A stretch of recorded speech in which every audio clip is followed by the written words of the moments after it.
Good morning, Morning Musings by Melinda. Happy Wednesday. I hope you're having a great week.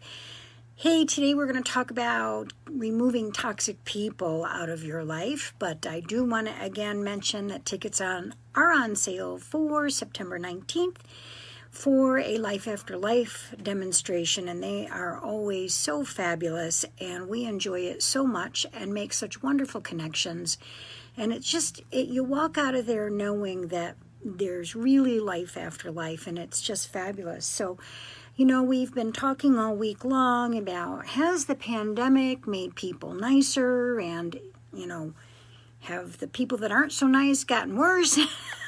Have the people that are very nice gotten better? And we went into the 4 agreements yesterday and how to understand them. And I thought, well, let's also talk about understanding toxicity, toxic people, and some tips about what's really a toxic person and what you need to do about that. And remember, anytime there's an energy vampire in your life, somebody that sucks your energy dry on a continuous basis and creates you feeling like, oh my gosh, I can't stand to have to talk to that person again, is a toxic person to you. And sometimes people are toxic even within your own family members, and you have to try to decide what to do about that. You can love somebody and not like them for sure. You can love somebody and not have a relationship with them too. Not the kind of relationship that you wish you could have. I wish that weren't the case, but unfortunately, because I do work with people in grief every day, oftentimes when somebody dies, all that malarkey that's been happening within family dynamics kind of rears its ugly head, and there's a lot of nonsense around all of that. But, I looked at this Barry Susskind, which is a therapist in LA who specializes in relationships, shares some key signs of toxicity. So here they are. Self-absorption or self-centeredness. We all have that friend that asks you how you are, but they don't really want to know how you are. They just want to listen, but not really listen, because it gives them permission to launch into how they are, and they go on in that regard and don't really give you, and you can feel it, the kind of energy about how they sincerely want to know how you are. I'm sure you've had friends like that, maybe, relatives like that as well. Another sign of a toxic person is somebody who is manipulative and emotionally abusive. Emotional abuse is very, very interesting because it can come in all kinds of ways. Sometimes emotional abuse comes in the form of caring. Oh, I like your hair so much better, this kind of blonde, rather than when it's so brassy. That is an emotionally abusive compliment. It is not one that's born out of sincere kindness. It is unnecessary to say something like that to someone rather than just saying, I love the way you're doing your hair. So, you have to watch those levels of abusiveness from someone, that kind of emotional abuse, or that, subtle resentment or that subtle anger. People always tell you who they are, right? They really do. Dishonesty and deceit, of course, are signs of toxic people. Have you ever given someone multiple chances, like over and over again, because there's a lot about them that you really like, but you found out that either they've gossiped about you behind your back and blown it all up out of proportion, and which is a form of dishonesty and deceit, or they just out and out, lie, or, that kind of thing. People who have difficulty offering compassion to others is a sign of toxicity. A tendency to create drama or conflict is a sign of toxicity. And remember, this man's name is Barry with an I-E, B-A-R-R-I-E, Susskind, which is like Sue's kind, S-U-E-S-Kind. So you might look up some of his material because I thought it was really great when I was doing my homework for this musing. He says, avoid playing into their reality. Some people have a tendency to see themselves as the victim in every situation. And those people who have that kind of victim identity, they're quite toxic because they're trying to, suck your energy, get you to sympathize, empathize, give them that energy, try to help them fix fix it, listen, but they never ever want real solutions, because then it takes away their PowerPoint where they get their power energy. So you have to sometimes avoid playing into somebody's reality, not get drawn in, especially when you deal with somebody that's constantly exhausting. If you're dealing with somebody that's constantly exhausting, then that's a toxic relationship. Pay attention to how someone makes you feel. If you're feeling defensive, even though yesterday the second agreement is don't take things personally and try to be neutral and let someone else own their own energy. Sometimes when you have that feeling of always being in defensiveness, it means that someone is actually sucking you dry, toxic-wise, that energy vampire. So pay attention to how you feel. You can try to talk to someone about their behavior. Someone who gossips, manipulates others, or creates dramatic situations might not realize how their behavior affects you or anyone else. An open conversation may help them realize this behavior is unacceptable. Here are some of the examples that Barry gives.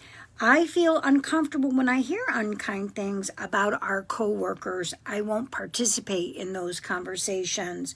I value trust and friendship, so I can't continue this friendship if you lie to me again. So what he's saying here is maybe hit the nail on the head. If you really care about somebody and they're not seeing, oftentimes we don't see the forest through the trees, our own behavior. And you may be really close to someone and they aren't seeing that they're doing that. And maybe having a talk with them will allow for them to make those changes. Maybe not. And then you have to make those decisions. So here are 7 tips to eliminate toxic people from your life. And this is by somebody named Zoe Weiner. That's Zoeweiner. And she says, identify the toxicity. So you have to really see if that person is truly a selfish, narcissistic person, or maybe just a vulnerable one. Maybe someone that you can actually have a talk with, or someone that you can't talk to at all. You have to understand, you need to be firm with setting your boundaries, she says. Toxins have to be met with a powerful force, and be very, very clear with the person about your intentions, keeping the necessary distance to make sure your message is not misconstrued. Setting boundaries and stick with them, something that we seem to have such a difficult time with between each other, is setting those boundaries. And respect is the number one ingredient to a solid, happy, and connected relationship. And that doesn't just mean between husband and wife. It means between parent and child. It means between coworker and coworker. It means between friend and friend. And without respect, we really have nothing in a relationship. So the truth is, if you don't have self-respect because you keep going back into a toxic relationship over and over and allowing for it, then you're toxic to yourself as well. So those boundaries are so significant. She says here, don't be too nice. It may sound harsh, but since toxic people tend to take advantage of any kindness that's imparted on them, being overly nice can be a detriment.